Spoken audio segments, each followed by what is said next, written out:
Bonjour à tous mes amis, aujourd'hui je vous propose un autre petit fabliau du Moyen-Âge, en vieux français toujours, ça vous permettra peut-être de l'apprendre à force, sait-on jamais, et que l'on attribue au trouvère Bernier et qui date du XIIIe siècle, et qui nous conte l'histoire d'un bourgeois qui, pour marier son fils, a dû lui céder et vendre ses avoirs. Le mariage est un beau mariage avec une noble, donc il s'est un petit peu dessaisi de tout ce qu'il avait.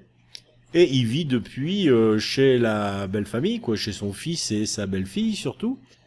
Mais voilà venu le temps que la belle-fille en a un peu assez d'héberger le grand-père et demande à son mari de l'éjecter manu militari. Donc voilà l'histoire qui s'appelle la housse partie. La couverture, la housse partie comme partie coupée en deux du trouvère Bernier. Allons-y. La housse partie donc. S'il qui sa femme doute et craint, maintenant à son père vient, se l'y a dit inellement, père, père, allez-vous-en. Allez-vous ailleurs pour chassier, on vous a donné à manger en cet hôtel 12 ans et plus. Mais faites tôt, si, levez sus. L'hyperlotte durement pleure, sauvant maudit le jour et l'heure qu'il attend au siècle vécu. Ah, Biodou fils, que me dis-tu?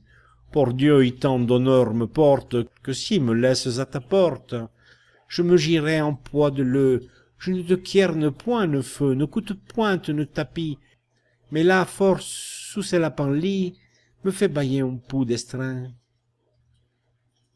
Comme le fils reste intraitable, le vieillard s'éloigne, mais avant de sortir, il supplie qu'on lui donne au moins une couverture pour se prémunir du froid. Biodou fils, ton cœur me tremble, et je redoute tant la froidure. Donne-moi une couverture, de quoi te couèvre ton cheval, que l'effroi ne me fasse mal.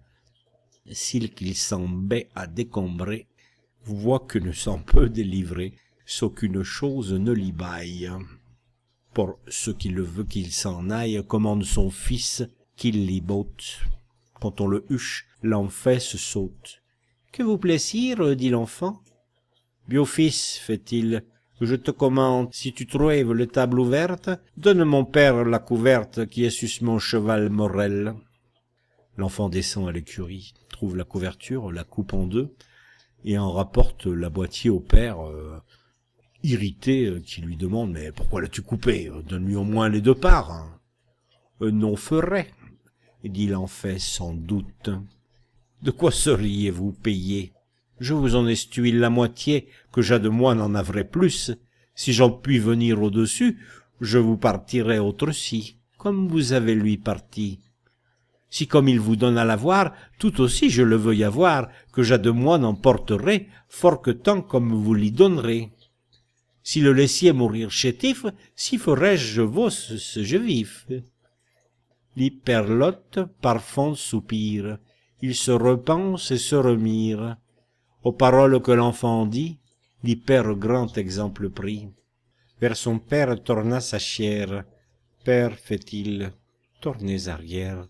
C'est toi ennemi et péchier qui me cuide d'avoir à guettier. Mais ce Dieu plaît, ce ne peut être. Or vous fâche, Seigneur et maître de mon hôtel, à tos jormes.